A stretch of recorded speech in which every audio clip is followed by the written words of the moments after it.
স্বাগত জানাচ্ছি বাংলা ভিশনের নিয়মিত আয়োজন এন মোহাম্মদ পাবলিক পার্লামেন্টে। সাথে আছে তাইমুর রশিদ। আমার সাথে আজকে আলোচনার জন্য স্টুডিওতে উপস্থিত আছেন চারজন অতিথি। আমার হাতে ডানে আছেন বিএনপি চেয়ারম্যানের উপদেষ্টা হাবিবুর রহমান হাবিব, আছেন গণসংহতি আন্দোলনের নির্বাহী সমন্বয়কারী আবুল হাসান রুবেল, আমার হাতে বামে আছেন সিপিবির সভাপতি কাজী সাজ্জাদ জহির চন্দন, আছেন জাতীয় নাগরিক পার্টির যুগ্ম সদস্য সচিব ফরিদুল হক। আপনাদের চারজনকে স্টুডিওতে স্বাগত জানাচ্ছি। দর্শক, এন মোহাম্মদ পাবলিক পার্লামেন্টের আমাদের আজকের বিষয় জ্বালানি না রাজনীতি, কোন চাপে সরকার।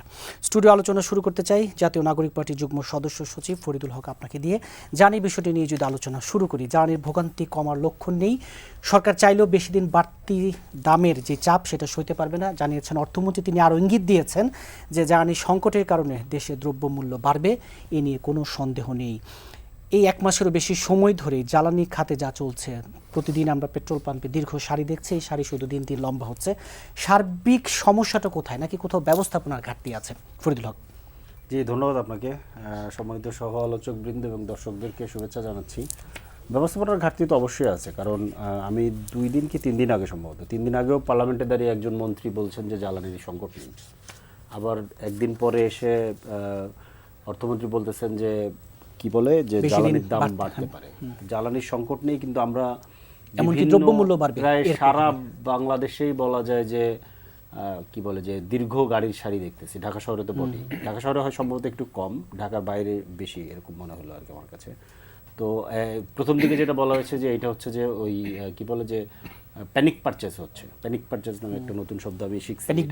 হ্যাঁ, প্যানিক পারচেজ হচ্ছে। তো এইটা কিন্তু প্যানিক পারচেজের যে পরে আমি এটা ঘাটাঘাটি করলাম যে প্যানিক পারচেজ কি এত দীর্ঘ সময় ধরে চলতে পারে? এটা চলতে পারার কথা না। অন্তত যেগুলো নিত্য প্রয়োজনীয় জিনিস, এটা প্যানিক পারচেজ দীর্ঘ সময় ধরে হয় না। আর হচ্ছে যে অন্য জিনিস যদি হতো, ধরেন তেল কিংবা মানে চাল ডাল আলু যেগুলো মজুত করা যায় ঘরে ঘরে, সেগুলো মানুষ করতে পারে প্যানিক পারচেজ। কিন্তু এটা তো আসলে ওই টাঙ্কিতে নিতে হয়, আর সাধারণ বায়াররা এটা করার কথা না। এখানে 2টা জিনিস হতে পারে। একটা হচ্ছে যে আইদার যে পাম্প মালিক তারা মজুত করতেছে, অথবা যদি অসুবিধা না থাকে তারা মজুত করতেছে, অথবা পাচার হচ্ছে। তো সেটা তো এই ব্যবস্থাপনা দেখার দায়িত্ব তো সরকারের এই বিষয়ে মানে উদ্যোগ নেওয়া দরকার। এখানে আরেকটা কথা আসছে সেটা হচ্ছে যে দাম বাড়তে পারে। মন্ত্রীর জায়গা থেকে এটা বলা কিন্তু মার্কেটকে এক ধরনের দেওয়া, মানে সিগন্যাল দেওয়া। এইটা ঠিক কতটুকু যুক্তিসঙ্গত আমি ঠিক মানে এই ব্যাপারটা আমি শিওর না, তবে আমার কাছে মনে হচ্ছে যে এই কথাটা বলাটা ঠিক হচ্ছে না। জ্বালানি সাশ্রয়ে সরকারের বেশ কিছু উদ্যোগ। আরেকটা জায়গা হচ্ছে যে মানে মানে যে এই জ্বালানি পুরো ইস্যুটা নিয়ে যেটা হয়েছে, এর আগে ঈদে যে সড়ক পরিবহনে যে অব্যবস্থাপনা ছিল, সেই একই ঘটনার পুনরাবৃত্তি। মানে আমাদের এখানে একটা প্রবলেম আছে যে সবসময় দেখা যায় যারাই চেয়ারে যান, ওনারা প্রথমেই একটা ডিনায়াল মোডে চলে যান। অল ইজ ওয়েল, সব ঠিক আছে, কোনো সমস্যা নেই, এই ধরনের একটা মোডে কতক্ষণ থাকেন। থাকার পরে যখন ধরেন যেটা কন্ট্রোলের বাইরে চলে যায়, তখন গিয়ে আবার ধরেন উল্টো কথা বলেন। তো এই জ্বালানি যুদ্ধ লাগছে, জ্বালানি ওই পথে আসে, এটা আমাদের উপরে ইম্প্যাক্ট করবে, এটা খুবই কমন এটা আমরা একদম প্রথম দিন থেকেই সবাই মোটামুটি এটা কম বেশি সচেতন মানুষ এটা বলতেছিল। তো আপনি যে কোনো প্রবলেমকে সলভ করার জন্য কিংবা মোকাবেলা করার জন্য প্রথম কাজ হচ্ছে দায়িত্বশীল ব্যক্তি স্বীকার করবে যে না, এখানে প্রবলেম আছে। আপনি যদি অস্বীকার করেন, প্রথমেই অস্বীকার করলে যেটা হয় যে আপনার এই প্রবলেমটা তখন লেন্দি হয়, মানে প্রবলেমটা মনে হয় যে আপনি সলভ করার ব্যাপারে আন্তরিক না। মানে আপনি যদি স্বীকার করতেন, এইটা ধরেন সড়ক পরিবহনের ইস্যুটা যদিও কিছুটা সরকারের দায় থেকেও থাকে, কিন্তু জ্বালানি তেলের ইস্যুটাতে তো সরকারের দায় নেই, একদমই দায় নেই। এটা বৈশ্বিক প্রেক্ষাপট, এটা সবাই বুঝবে, যে কোনো মানুষই বুঝবে। এখন তো দেখেন, আমি কিন্তু যেহেতু বিরোধী দলের রাজনীতি করি, আমি তো সরকারকে স্বাভাবিকভাবে প্রশ্নের মধ্যে রাখবো, বিরোধিতা করব, এটা তো আমার কাজ। তো আমাকে কিন্তু সে এই সুযোগটা করে দিচ্ছে। কিন্তু প্রথমেই যদি সে স্বীকার করে, আমি কিন্তু ওই জায়গায় তার কথাই বলতে পারি। আমার কাজ হয় তখন যত মানে উদ্যোগ পদক্ষেপ যতগুলো, ওই যে নিয়ম কানুন, শপিং মল বন্ধ, সন্ধ্যা 7টায় অফিস, মানে সময় কমিয়ে দেওয়া ঠিকঠাক আছে কিনা, এটাও যে আবার আরেকটা দ্বিচারিতা। একদিকে বলতেছে সমস্যা নাই, আবার আরেক দিক থেকে কাট অফ করতেছে, টাইম কাট অফ করতেছে। শপিং মলের ক্ষেত্রে যেটা বলা লাগে 6টা বন্ধ করার যে সিদ্ধান্তটা হয়েছে, আমি এটার সাথে একমত না। প্রয়োজনে সকালে দেরিতে খুলে সন্ধ্যা 7টা করা হয়েছে, এটাকে 8টা পর্যন্ত অ্যাটলিস্ট নেওয়া উচিত। কারণ এইখানে ধরেন মানুষ তো বিকেলে সন্ধ্যায় সাধারণত এই মানে দোকানগুলো কিংবা শপিং মলগুলোতে যায়, তো সেই জায়গাটা আরও রিশিডিউল করা দরকার। কিন্তু মূল জিনিসটা হচ্ছে যে আরেকটা বড় ব্যাপার আছে। আরেকটা ব্যাপার হচ্ছে যে এইটা একটা ন্যাশনাল ক্রাইসিস। জ্বালানি তেল তো আমাদের যেহেতু একেবারে প্রায় মানে বেশিরভাগ জ্বালানি হচ্ছে গিয়ে বাইরে থেকে আনতে হয়, এটা একটা ন্যাশনাল ক্রাইসিস এবং এটা ভূরাজনৈতিক প্রেক্ষাপটের কারণে এটা ঘটছে কিংবা ঘটতেছে। তো এইটা তো ব্যাপারটা এরকম না যে আপনি অস্বীকার করে চুপচাপ বসে থেকে এটা জিনিসটাকে সলভ করতে পারবেন। আপনাকে মানে প্রত্যেকটা স্টেক হোল্ডারকে কনফিডেন্সে নিয়ে তারপরে এই সমস্যাটাকে সমাধান করতে হবে। অলরেডি পৃথিবীতে একটা দেশ, আমি একটার কথা জানি, অন্যদের কথা আমি বলতে পারবো না, ফিলিপিন বা তাদের দেশকে জ্বালানি জরুরি অবস্থা ঘোষণা করেছে। আবার ইন্ডিপেন্ডেন্টের একটা রিপোর্টে আমরা পেয়েছি যে বাংলাদেশ নাকি সবচেয়ে বেশি ঝুঁকিতে আছে যে দ্রুত জ্বালানি কমে যাবে। তো সেক্ষেত্রে সরকারের জায়গা থেকে কিন্তু একটা সাধারণ সংকট হিসেবে মানে তারা এটাকে ডিল করার চেষ্টা করছে বলে আমাদের কাছে প্রতীয়মান হচ্ছে, যেটা আমার কাছে মোটেই কাম্য না। আমার কাছে যেটা মনে হয়। আবার আপনার কাছে আসবো, গণসংহতি আন্দোলনের নির্বাহী সমন্বয়কারী আবুল হাসান রুবেল, আপনিও কি তাই মনে করেন কিনা যে চেয়ারে গেলেই ডিনায়াল মুড এবং ব্যবস্থাপনার ঘাটতি সব মিলিয়ে জ্বালানি খাতে যা হচ্ছে? হ্যাঁ, ধন্যবাদ। আমি দেখছি যে দুইটার মাঝামাঝি আছে আর কি, কখনো কখনো ডিনায়াল, কখনো কখনো স্বীকৃতি, এই জায়গাগুলোতে আসলে ঘুরপাক খাচ্ছে। এখন জ্বালানি সমস্যাটা আসলে তৈরি হয়েছে, এটা জ্বালানির সমস্যা সরবরাহের ঘাট কতটুকু এবং অন্যান্য বিষয় কতটুকু, সেটা তো সরকার আসলে ঠিকঠাক মতো মনিটরিংয়ের প্রয়োজন আছে। এবং এই ক্ষেত্রে আমি যেটা মনে করি যে যখন এরকম বৈশ্বিক এরকম পরিস্থিতি এবং আমাদের পুরো জ্বালানি ব্যবস্থাটা এই দীর্ঘ 17 বছর ধরে আসলে পুরো জ্বালানি ব্যবস্থাটাকে একটা বিদেশ নির্ভর জ্বালানি ব্যবস্থায় পরিণত করা হয়েছে। আমাদের নিজস্ব গ্যাস এগুলো উত্তোলন করা হয়নি, এগুলোর যথেষ্ট পরিমাণে আসলে উদ্যোগ গ্রহণ করা হয় নাই।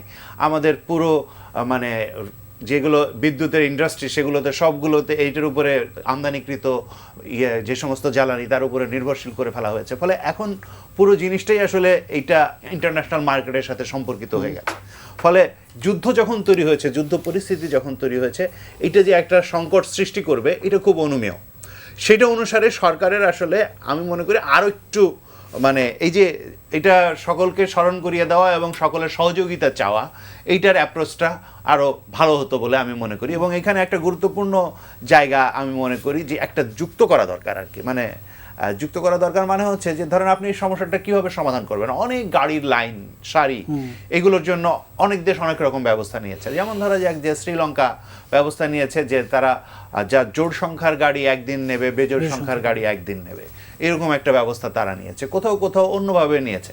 পাবলিক ট্রান্সপোর্টগুলো ওপেন করে দিয়ে পাবলিক ট্রান্সপোর্টগুলোকে, আমাদের এখানে পাবলিক ট্রান্সপোর্ট সিস্টেমটাও আসলে খুবই দুর্বল হয়ে আছে, বিশেষত শহরের ভেতরে। ফলে এই জায়গায় উন্নতি করা জরুরি। আমাদের এইখানে জরুরি ভিত্তিতে সোলারের অনেকগুলো ব্যবস্থা আসলে আমরা করতে পারি কিনা সেগুলো নিয়ে আসলে করা দরকার।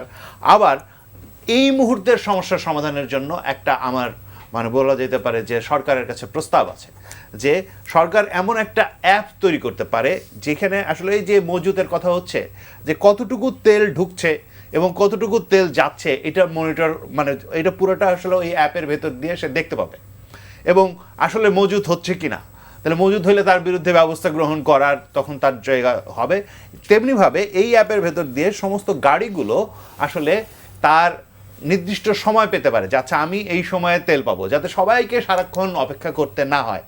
এইরকম জায়গায় আসলে এরকম অ্যাপ তৈরি করা যায় এবং এআই দিয়ে আজকাল এগুলো আসলে আগে যেগুলো অনেক বেশি সময় লাগতো, অনেক কম সময়ে এরকম অ্যাপ তৈরি করা সম্ভব এবং এইটাকে এক ধরনের ডিজিটাইজেশন করার ভেতর দিয়ে এই সংকটটার এক ধরনের সমাধান করা যায়। যেইটুকু তেল আছে সেইটুকু যাতে আসলে প্রপার ডিস্ট্রিবিউশনটা হয়, সেটার একটা ব্যবস্থা করা দরকার।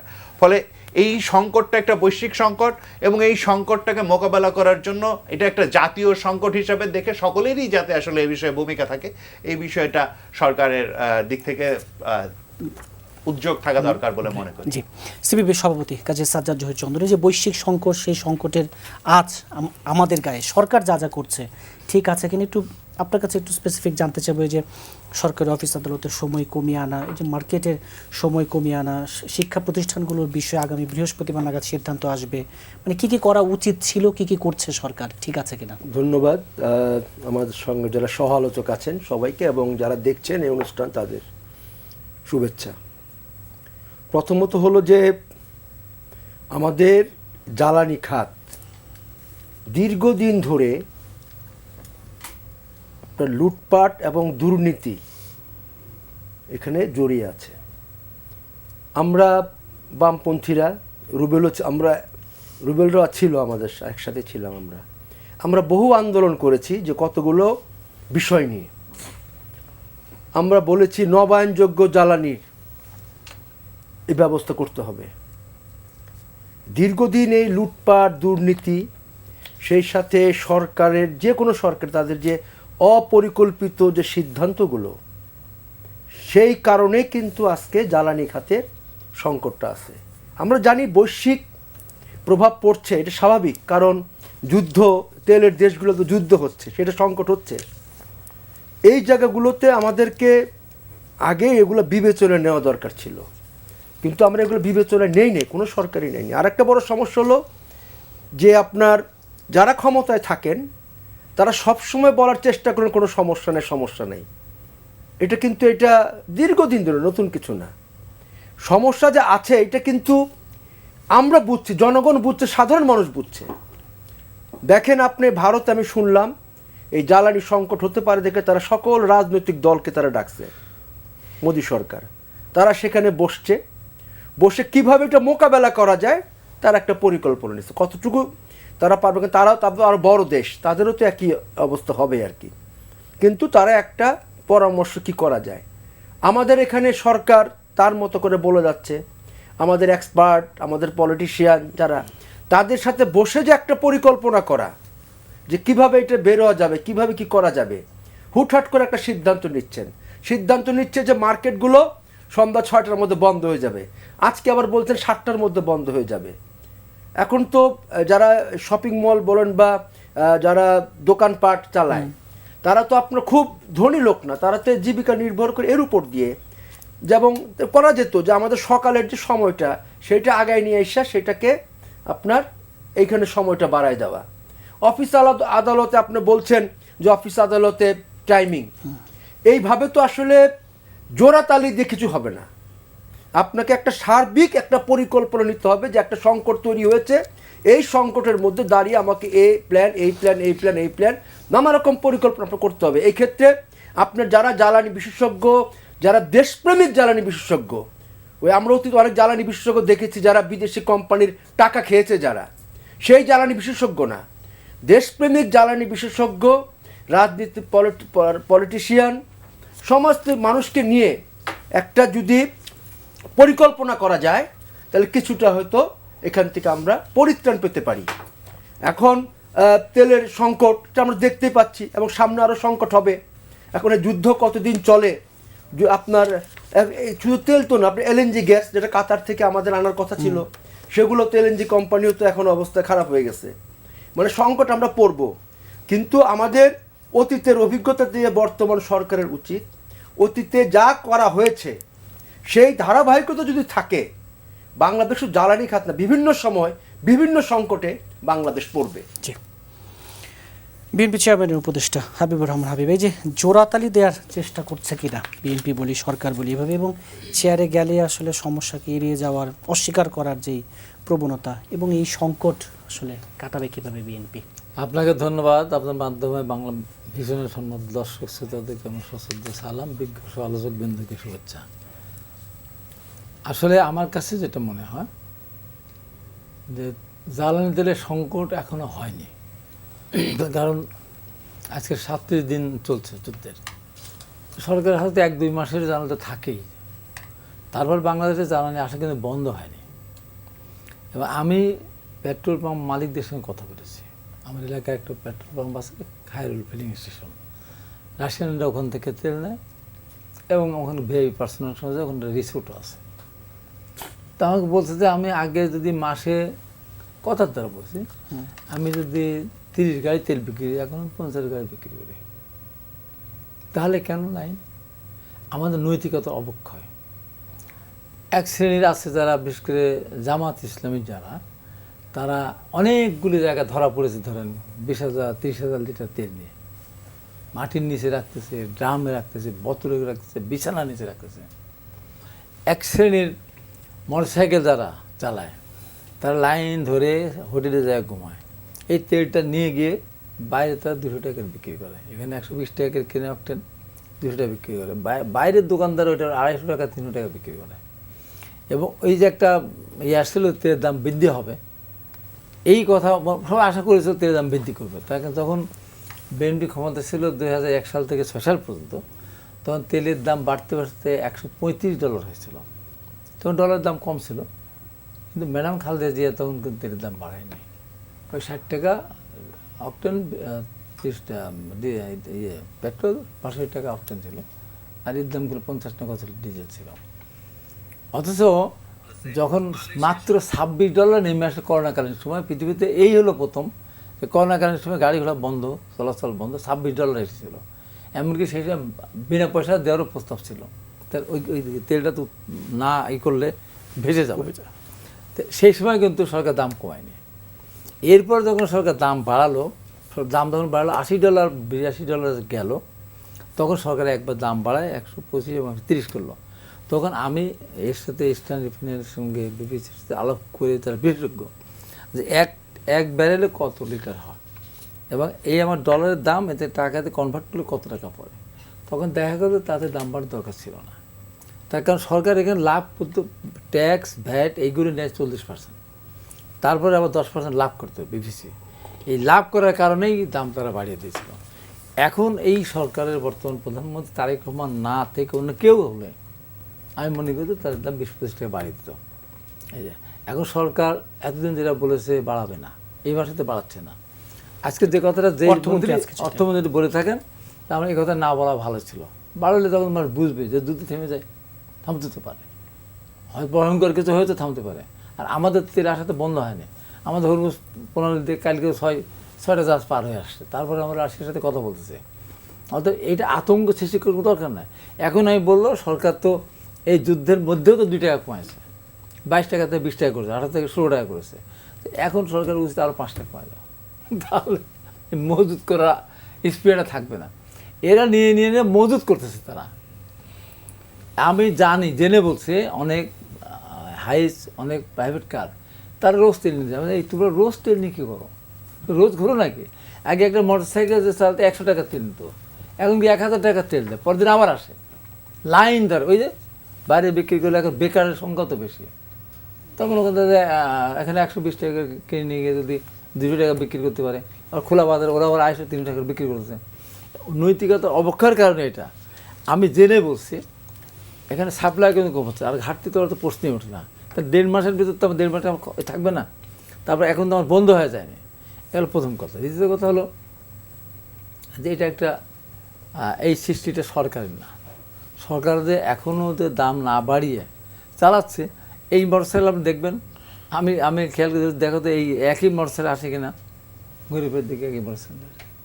আবার পেট্রোল পাম্পের সাথে কেউ গিয়ে একটা নিয়ে যায়, জারি কেন নিয়ে যায়, নিজে ওখান থেকে 10 লিটার 2 লিটার নিয়ে যায়, নিয়ে ওই বাইরে বিক্রি করে আবার প্রতিদিন আসে। এই সমস্ত নানান কারণে সরকার এটা এই নিয়ন্ত্রণ। যদি প্রতিদিন যে পেট্রোল পাম্পকে 1 গাড়ি তেল দিত, এখন 2 গাড়ি দেয়। এখন যদি তাকে ওইটা রেশিওটা রাখে, ভালো করে বাড়িয়ে দেয়, দেখা যাবে এই তেল নিজে সব মাটির নিচে সব এই যে প্লাস্টিকের বোতলগুলো থাকবে না, ড্রামগুলো সব ভরে ওখানে পড়বে। যে কারণে সরকার এটুকু নিয়ন্ত্রণ করতে যাচ্ছে।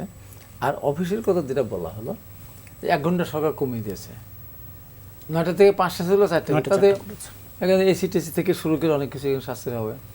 মার্কেটের ব্যাপার যেটা, আমি মার্কেট যদি আমার 6টা পর্যন্ত চলে, তা আমি যে আমার যা কেনার প্রয়োজন আসে, আমি যে কাপড়টা 6টা মার্কেট কিনবো, সেটা 12টা পর্যন্ত তাহলে ওইটাই কিনবো। আমার যেটা পার্চেসিং ক্যাপাসিটি, তার বাইরে আমি যাবো না। এবং এখন অফিসে এই যদি 1 ঘন্টা কমিয়ে দিয়েছে, আর তো প্রতিদিন তো মার্কেটে একটা যায় না, সপ্তাহে 2 দিন তো ছুটি আছে। এই সপ্তাহে 2 দিন ছুটি আছে, সেই ছুটি দিলে তার মার্কেটে যাবে। এতে করে যে বড় ধরনের কোনো সমস্যা হওয়ার কথা না, আর এটা এই না। আর আমার প্রায় চন্দন যেটা বলে খাদ্যদ্রব্য না, খাদ্যদ্রব্য তো তাও একসময় আবার সিজন চলে আসলে দেশের ভিতর থেকে হোক বা দাম কমার সম্ভাবনা থাকে। এইটা তো পছন্দ জিনিস না। যে কথাটা বলা হচ্ছে যে ভারতীয় এই সংকটের কালে সব রাজনৈতিক দল একসাথে বসে, সেটার ব্যাপারে আমাদের সরকারও চিন্তা করতে পারে। এটার ব্যাপারে এরা কোনো খারাপ কিছু আমি দেখি না। সব দল মিলে বলতে এই সংকট সময় কী করা উচিত, এটা সরকার হয়তো করতেও পারবে, হয়তো করতে পারে হয়তো বা। তো এইটার ব্যাপারে আমার কোনো না করতে পারে। এখন যেটা আমাদের নৈতিকতা পরিবর্তন, এখন দেশের যে অবস্থা, এই অবস্থার মধ্যে দিয়ে বিরোধী দল আমাদের দেশের সংস্কার প্রস্তাব নিয়ে বিভিন্ন সময় কথা হচ্ছে। এগুলি ধরেন আমি আপাতত আমি দেশটাকে বাঁচাই। এখন দেশের যে অর্থনৈতিক অবস্থা, এই অবস্থার ভিতরে যদি আবার নতুন করে সংঘর্ষ সৃষ্টি করতে যায়, আগে সংকটটা ওভারকাম হোক। যেমন ধরেন এই যে 1 মাসের বেশি যেটা হয়ে গেল, এই 1 মাসে মিডল ইস্টে আমার 5টা লোক গেছে, ম্যান পাওয়ার গেছে, যায়নি। সরকার তো সিদ্ধান্ত নিয়েছিল আমরা ট্রেনিং দিয়ে প্রশিক্ষিত কর্মী বাহিনী পাঠাবো, শ্রমিক পাঠাবো, যেন তারা বেশি বেতন পায়, এবং সে যদি 2 লাখ টাকা খরচে 1 লাখ টাকা সরকার দেবে, 1 লাখ তারা দেবে, ওই বেতন পাওয়ার পরে ওখান থেকে দেবে। এই সময় স্মার্ট সিদ্ধান্ত আমাদের ছিল, কিন্তু সিদ্ধান্তগুলো বাস্তবায়ন করতে পারছে না বৈশ্বিক এই সংকটের কারণে। তারপর সরকারকে ধন্যবাদ জানা, যেমন প্রধানমন্ত্রীর গাড়ির বহর 20 টাকা, 15-20 টাকা গাড়ি থাকে, 18টা গাড়ি থাকবে, সেখানে গাড়ি এই যে বন্ধ থাকতো ঘন্টা পর ঘন্টা আমার দাঁড়ায় থাকতো, এখন নর্মালি মানে চলতেছে। তারপর যে সরকার ধরেন যে প্লট নেবে না, তার ট্যাক্স ফ্রি গাড়ি নেবে না, ইতিমধ্যে ফ্যামিলি কার্ড দিয়েছে, কৃষি কার্ড দেওয়ার চিন্তা আপনার এর ভিতরে আছে, তারপরে আপনার হলো হেলথ কার্ড। সরকার কিন্তু পজিটিভ অনেকগুলি কাজ কিন্তু সরকার করতেছে। তো এখন এই সমস্যাটা একবারে সামনে চলে এসেছে। এখন যদি সরকার বলে যে সংকট আছে, কোভিড সংকট আছে, সংকট তো এখন সৃষ্টি হয় না, শুনলে এখন যদি বন্ধ হয়ে যায় তাহলে সংকট সৃষ্টি হবে, তাহলে আরও রই পড়ে যাবে একেবারে সারা দেশব্যাপী, তখন আরও মজুদ বেশি করে শুরু করে দেবে। এজন্য সরকার যেটা বলছে, সরকার তার রাস্তা মতো এগিয়ে যাচ্ছে।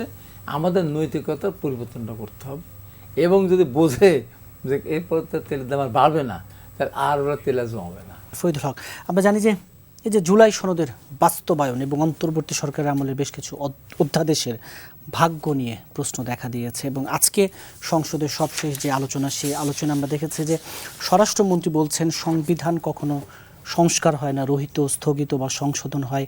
আইনমন্ত্রী আশ্বস্ত করছেন যে জুলাই সনদ অক্ষরে অক্ষরে বাস্তবায়ন করা হবে, এবং জুলাই সনদ নিয়ে বিরোধী দলের অবস্থান কিছুটা উদ্দেশ্য প্রণোদিত। এই যে সব মিলে এই জুলাই সনদ বলি, অধ্যাদেশগুলোর ভাগ্য নিয়ে যে, আমি আগে হচ্ছে আপনার স্বরাষ্ট্রমন্ত্রী সাহেবের কথাটা একটু রেসপন্স করি। আপনার বিরতির মধ্যে আমি ফেসবুকে একটা পোস্ট দিছি, সেটা হচ্ছে এটা নিয়ে ফটো কার্ড হয়েছে তো বিভিন্ন নিউজে, ওনার ফটো কার্ডটা আর বিএনপির যে রাষ্ট্র প্রকল্প 31 দফার প্রথম দফাটা, যেটা নিয়ে আমি দিছি। আরও একটা দেওয়া যেত, ওটা দেয়নি, দরকার হলে, যেহেতু ওনারা 31 দফার কথা অনেক বেশি বলেছেন ওনাদের নির্বাচনী যে ইশতেহার, সেই ইশতেহারের মধ্যেও, এবং 31 দফার প্রথম দফাতে বলা আছে ওনারা 31 দফাতে বলা আছে সংবিধান সংস্কার কমিশন গঠন করতে চান, এবং ওনাদের নির্বাচনী ইশতেহারে বলা আছে যে ওনারা সংবিধান সংস্কার বিষয়ে কি কি পদক্ষেপ নেবেন সেটা আলাদা হয়ে, ওই হেডলাইনটা হচ্ছে সংবিধান সংস্কার।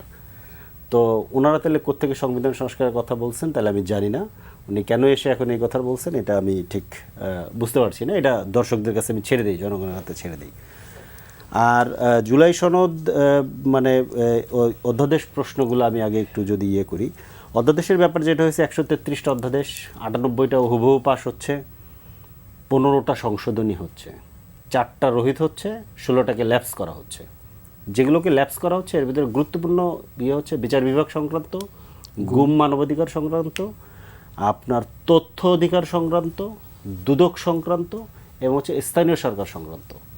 4টার ক্ষেত্রে যেটা হচ্ছে যে স্থানীয় সরকারের স্থানীয় সরকারটা ওনারা করছেন, ওনারা রাখছেন।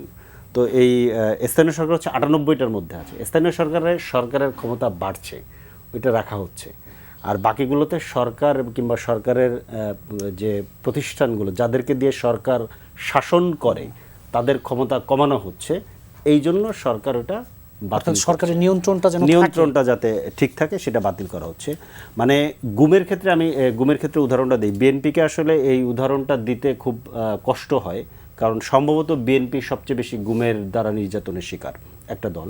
ইভেন পার্লামেন্টে অন্তত 3 জন আছে গুম কিংবা গুম পরিবারের সাথে সংশ্লিষ্ট, 3 জন অন্তত। ইভেন স্বরাষ্ট্রমন্ত্রী নিজেও, উনিও ওই বিশেষ কমিটির সদস্য ছিলেন, উনি নিজেও গুম ছিলেন, উনি আবার ওই বিশেষ কমিটিরও সদস্য ছিলেন। তারেক রহমান সাহেবের একটা ফেসবুক পোস্ট, কত তারিখ আমার ঠিক খেয়াল নেই, এটাও আমি আজকে ফেসবুকে শেয়ার দিয়েছি, যে ওইখানে উনি বলছেন যে ওনারা ক্ষমতায় গেলে গুম বিরোধী যে আন্তর্জাতিক কনভেনশন, সেই কনভেনশন ওনারা স্বাক্ষর করবেন এবং সেই অনুযায়ী ওনারা আইন তৈরি করবেন। এই কনভেনশনে অলরেডি কি বলে যে অন্তর্বর্তীকালীন সরকার স্বাক্ষর করেছে এবং একটা আইন তৈরি করেছে, আইন তৈরি করে দিয়ে এই বর্তমান সরকারের হাতে দিয়ে গেছে। এটা এখন অধ্যাদেশ তৈরি করে দিয়ে গেছে, এটা আইন তৈরি করার ব্যাপার। ওনারা এমনিতে অনেকগুলো কথা বলছেন, কিন্তু আমরা যেটা জানতে পারছি যে ওনারা এই ধরনের কথা বলছেন যে জাতীয় নিরাপত্তার ইস্যুতে কিংবা যুক্তিতে যদি কাউকে আটক করা হয় সেটাকে গুম বলা যাবে না, এই ধরনের একটা ক্লজ ওনারা অ্যাড করতে চান। তার মানে হচ্ছে যে জাতীয় নিরাপত্তার দোহাই যদি দেওয়া হয় তাহলে কাউকে গুম রাখা যাবে, এইটা ওনারা চান। তো এইটা ওনারা কার জন্য চান? এখন ধরেন এই আজকে আমাকে একজন বলল যে মাছের মায়ের পুত্র শোক এই টাইপের একটা কথা, মানে বিএনপিকে এটা বলা যাবে না, যেহেতু বিএনপি গুমের শিকার হয়েছে বিএনপিকে এটা বলা যাবে না। এটা আমার কাছে কিছুটা ওই আওয়ামী টোন মনে হইলো, যে আওয়ামী লীগ যেহেতু এই নির্যাতনের শিকার হয়েছে, আওয়ামী লীগ যেহেতু মুক্তিযুদ্ধের নেতৃত্ব দিয়েছে, আওয়ামী লীগকে এগুলো বলা যাবে না। কিন্তু ঘটনা হচ্ছে যে রাষ্ট্রের যে যন্ত্রের ক্যারেক্টারটা হচ্ছে এরকম, এটার উপরে যারা চড়ে বসে তাদের মতো আচরণ করে, এবং তারা ওই যন্ত্রটাকে ব্যবহার করে অন্যদেরকে, বিরোধী পক্ষকে মূলত নির্যাতন করতে পারে। এই নির্যাতনের চিত্র, একদম দগদগে চিত্র আমাদের গত 50 বছর ধরে আছে, দগদগে যত ধরনের 72 থেকে 75 বলেন, এর পরে বলেন, একেবারে দগদগে চিত্র আছে। তো সেইগুলো ধরেন আমরা সবটা জানি, তো আমরা ক্রমেই সামনে এগোতে চাই, আমরা তো পেছনে যেতে চাই না। তো সেই জায়গা থেকে ধরেন এই আইনগুলো, মানে এখানে যেটা কেউ কেউ বলার চেষ্টা করতেছে যে আচ্ছা এগুলো এখন আপাতত করা হচ্ছে না, এগুলো তো পরে আরও অধিকতর সংশোধনী করে করা হবে। তো অধিকতর সংশোধনী করে তো আপনি 15টা বিল তুলতেছেন, এই বাকি 16টাকে কেন ল্যাপস করতেছেন, যার ভেতরে এরকম গুরুত্বপূর্ণ জিনিস আছে। এবং খুবই দুর্ভাগ্যজনক ব্যাপার হচ্ছে, আজকে আমার কাছে খুব খারাপ লেগেছে যে হ্যাঁ ঠিক আছে হয়তোবা ধরেন কেউ কেউ এটা করেছে, কিন্তু যখন এই ইস্যুটাতে কথা হচ্ছে, গুম ইস্যুতে, আজকে পার্লামেন্টে ব্যারিস্টার আরমান বক্তব্য দিচ্ছিলেন, উনি নিজে একজন গুমের শিকার ব্যক্তি, ওনার পয়েন্ট অফ অর্ডারে সম্ভবত উনি দাঁড়িয়ে বক্তব্য কিছুটা আবেগতাড়িত হয়েছেন, স্বাভাবিক। এবং উনি ওনার কাউন্টারে যখন আইনমন্ত্রী সাহেব কথা বলছিলেন, উনি যে বললেন যে এটা নিয়ে কেন এত হইচই করা হচ্ছে, উনি হইচই শব্দটা ইউজ করেছেন, কেন হইচই করা হচ্ছে এটা উনি বুঝতেছেন না। এটা যে একটা সেন্সিটিভ ইস্যু, এবং এই সেন্সিটিভ ইস্যুটা যে সবাইকে টাচ করতেছে। ধরেন এই পার্লামেন্টে অনেকেই গুম ছিলেন, কিংবা গুমের শিকার পরিবারের সদস্যরা পার্লামেন্টে প্রতিনিধিত্ব করছেন, ইলিয়াস আলীর ওয়াইফ এখানে আছেন, এবং যারা এর বাইরে ছিলেন, এর বাইরে যারা এখনো পার্লামেন্টে যারা আছেন, প্রায় প্রত্যেকেই গুমের ট্রমা থেকে এসেছে, প্রত্যেকেই গুমের, প্রতিদিন গুমের ইয়ে হইতো। তাহলে এটা একটা খুব সেন্সিটিভ ইস্যু। এই সেন্সিটিভ ইস্যুকে আপনি কীভাবে ডিল করবেন, এটা খুব গুরুত্বপূর্ণ ব্যাপার। আরেকটা ব্যাপার হচ্ছে যে বিচার বিভাগ নিয়ে ধরেন, মানে আমি কি বলবো, এটা বলাটাও এখন খুব কঠিন হয়ে গেছে, যে ধরেন জুলাই সনদ আপনি বাদ দেন, আপনি এই গণভোট অধ্যাদেশ তো ওনারা অলরেডি পদদলিত করছে, এটাও বাদ দেন, জনগণের রায়কে ওনারা মানে না। এখন কি হয়েছে, আপনি অন্তত আপনার ধরেন 31 দফা তো মানেন, 31 দফার ভেতরেও আপনি বলেছেন যে আপনি বিচার বিভাগকে স্বাধীন করবেন, এবং হচ্ছে যে অধস্তন আদালতকে সুপ্রিম কোর্টের আন্ডারে দিবেন, এটা তো আপনি 31 দফাতে বলেছেন, সেটাকেও ধরেন বাতিল করা হচ্ছে। এবং এই একই কথা কিন্তু জুলাই সনদেও স্বাক্ষর করা আছে। জুলাই সনদে ওই পয়েন্টে রুবেল ভাই আরও ভালো বলতে পারবে, ওই পয়েন্টে কিন্তু বিএনপি কোনো নোট অফ ডিসেন্ট নাই, যেখানে বিচার বিভাগকে স্বাধীন করার প্রশ্নটা, যে মানে অধস্তন আদালতের যে ইয়েটা ওনারা বাতিল করে, অলরেডি কিন্তু একটা সচিবালয় আছে, আইন করা হয়েছে, সেই সচিবালয়টা ফাংশন করতেছে। এটা যখনই ল্যাপস হয়ে যাবে এই আইনটা, এই অধ্যাদেশটা, তখন কিন্তু এই সচিবালয়ের কী হবে, সচিবালয় কিন্তু তখন আইনহীন একটা প্রতিষ্ঠানে পরিণত হবে। এটাকে বন্ধ করে দিয়ে এই লোকগুলোকে অন্য জায়গায় নিয়ে যেতে হবে, এরকম একটা পরিস্থিতি। তো এই যে এতে আসলে কি নির্দেশ করে, যে এইটাকে আপনি কি পুরনো কাঠামো দিয়ে বাংলাদেশকে চালাতে চাচ্ছেন, নাকি আদতেই আপনি সংস্কার করতে চাচ্ছেন? সংস্কার তো শুধুমাত্র ধরেন গণভোটের ইস্যু না, এর বাইরে ধরেন প্রায় গণভোটের এই 48টা অনুচ্ছেদের বাইরে, 48টা যে প্রস্তাব যেগুলো সংবিধান সম্পর্কিত, এর বাইরে তো আরও প্রায় 40 ভাগ সংস্কার আছে, যেগুলো অনেকগুলো জায়গাতে আমাদের এখন প্রশ্ন রয়েছে, অন্তত যে জায়গাগুলো খুবই গুরুত্বপূর্ণ, এই যে গুম, মানবাধিকার, তথ্য অধিকারের ব্যাপারটা আরেকটা বলা দরকার। সেটা হচ্ছে যে এই যে প্রত্যেকের ফোনে হাসিনার রাষ্ট্রীয় বাহিনী, ডিজিএফআই সহ অন্যান্য গোয়েন্দা বাহিনী যেভাবে নজরদারি করত, সেই একই রকম কাঠামো রাখতে চান কিনা ওনারা, এই প্রশ্ন তো উঠছে। কারণ এটাকে কিন্তু একেবারে ইন্টারন্যাশনাল স্ট্যান্ডার্ডে, যারা এই আইনটা তৈরির সাথে যুক্ত ছিল, আমি আজকে অনেকের সাথে কথা বলেছি, যে এটাকে ইন্টারন্যাশনাল স্ট্যান্ডার্ডে, যে আপনার প্রাইভেসি, জনগণের যে প্রাইভেসি, এটা লঙ্ঘন হবে না। যদি আপনি কারোর বিরুদ্ধে আপনার ব্যবস্থা নিতে হয়, আপনি কোর্ট থেকে অনুমতি নিয়ে এসে তার উপরে নজরদারি করতে পারবে, কিন্তু ওইটাকে আগের জায়গায় নিয়ে যাওয়ার চেষ্টা করা হচ্ছে। তার মানে কি? জি, আবুল হাসান রুবেল, এই যে বিএনপি কি ওয়াদা ভুলে যাচ্ছে কিনা, আবার আগের জায়গায় যাওয়ার চেষ্টা, জুলাই সনদের ভাগ্য, যে অধ্যাদেশগুলো নিয়ে কথা হচ্ছে সেগুলোর ভাগ্য? ধন্যবাদ। আমি কয়েকটা বিষয় বলি। প্রথমত হচ্ছে যে জুলাই সনদ, গণভোট আদেশ, গণভোট বা অধ্যাদেশ, তারপরে হচ্ছে অধ্যাদেশ সাধারণভাবে, এগুলোর সবগুলোর আলাদা আলাদা কনোটেশন আছে, আলাদা আলাদা মানে জায়গা আছে। প্রথমত অধ্যাদেশগুলো যে দেওয়া হয়েছে, এখন সাধারণভাবে যদি আমি বলি যে একটা ধরেন অন্তর্বর্তীকালীন যেগুলো অধ্যাদেশ দিয়েছে সবগুলোই কি তার আইনে পরিণত করতে হবে, এই সরকারের এরকম কোনো বাধ্যবাধকতা আছে? নাই। তাহলে কোনগুলো তারা করবেন এবং কোনগুলো তারা করবেন না, এই জায়গায় একটা পছন্দের জায়গা আছে। মানে তার একটা পছন্দের জায়গা আছে, মানে হচ্ছে যে এই সরকার যেগুলো আসলে মনে করেন যে জরুরি, তারা সেগুলো করতে পারেন। সেই দিক থেকে আমি যেগুলো আসলে এই যেগুলো নিয়ে কথা হচ্ছে বিশেষভাবে আমি অন্তত 2-3টার কথা বলতে পারি, যে 3টার আমি মনে করি যে এগুলো আসলে যদি এর চাইতে যা অধ্যাদেশ হয়েছে তার চাইতে ভালো কোনো প্রস্তাব না থাকে, আরো মানে গণতান্ত্রিক কোনো প্রস্তাব না থাকে, তাহলে আসলে এগুলো বাতিল করার কোনো অর্থ নাই। যেমন গুম কমিশনের যে বিষয়টা, সেটা গুমের অধ্যাদেশ, এটা বাতিল করার কিছু নাই। হ্যাঁ, এটা আসলে রাখা দরকার, এবং এটা যদি কোনো শক্তিশালী করার প্রয়োজন হয় আরো, সেটা শক্তিশালী করা যেতে পারে। বা মানে বিচার বিভাগের আলাদা সচিবালয়, এটা তো আসলে আপনি যখন ওই যে মানে বিচার বিভাগকে পৃথকীকরণে জুলাই সনদে যে প্রস্তাব আছে, এটা যখন আপনি বাস্তবায়ন করবেন তখন আরো রেলিভেন্ট হয়ে উঠবে। ফলে এটা এখন বাতিল করার কোনো প্রয়োজনীয়তা দেখি না, যদি না আপনার আরো বেটার কোনো প্রস্তাব থাকে। বা তথ্য অধিকারের প্রশ্ন, তথ্য অধিকারের প্রশ্ন, এটা এখনো পর্যন্ত যে বিভিন্ন, এমনকি প্রধানমন্ত্রীও কিন্তু আসলে নিরাপদ না বাংলাদেশে। প্রধানমন্ত্রীর তথ্যও কিন্তু আসলে একটা গোয়েন্দা সংস্থা লিক করে দিতে পারে। এর পরিস্থিতিটা এরকম, মানে এই জায়গা থেকে আপনি তো নাগরিককে সুরক্ষা দিতে হবে। তাহলে নাগরিককে সুরক্ষা দেওয়ার যে জায়গাগুলো, এইগুলো আসলে আমাদের করতে হবে। এই জায়গা থেকে আমি বলি 2 আসি যে জুলাই সনদ, আমি মনে করি জুলাই সনদ বাস্তবায়িত হবে, এবং জুলাই সনদ বাস্তবায়িত না হওয়ার কোনো কারণ নাই। আমরা সবাই জুলাই সনদে স্বাক্ষর করেছি, সিপিবি করে নাই, মানে সেদিক থেকে তাদের কথাটা আলাদা। মানে কিন্তু যারা স্বাক্ষর করেছেন তাদের মানে রাজনৈতিক অঙ্গীকার, এবং পার্লামেন্টে তারাই গিয়েছেন যারা জুলাই সনদে আসলে স্বাক্ষর করেছেন। ফলে জুলাই সনদ সকলেই স্বাক্ষর করেছেন, এবং জুলাই সনদ আসলে বাস্তবায়িত হবে। তাহলে জুলাই সনদ বাস্তবায়িত হবে, এটা বারবার বলা হয়েছে। এখন ধরেন এনসিপি কিন্তু আসলে জুলাই সনদে স্বাক্ষর করে নাই, এবং সর্বশেষ যে স্বাক্ষরটা করেছে সেটাকেও আমি স্বাক্ষর বলি না। কারণ হচ্ছে ওইখানে তারা লিখে দিয়েছেন যে কোনো ধরনের ভিন্ন মত ছাড়া স্বাক্ষর করিলাম। এখন আপনি যেটা একটা সনদ, সেটাতে এটা থেকেও লিখতে পারেন কিনা, এটা পারেন না। তাহলে এটা আসলে এক ধরনের, আমি আসলে এটাকে কেয়ার করি না, সেই জায়গাটা গেল। তাহলে একটা গায়ের জোরের প্রশ্ন চলে আসে। এইটা গায়ের জোরের প্রশ্ন যখন রাজনীতি হয় তখন আসলে সমস্যা তৈরি হয়। এইটা কিছুটা আসলে আমরা ইয়ের ভেতরেও দেখেছি, যে এই গণভোট অধ্যাদেশের ভেতরে দেখেছি। গণভোট অধ্যাদেশের ভেতরে আপনি এমন কিছু শর্ত দিয়ে দিচ্ছেন যেটা পরস্পর কন্ট্রাডিক্টরি।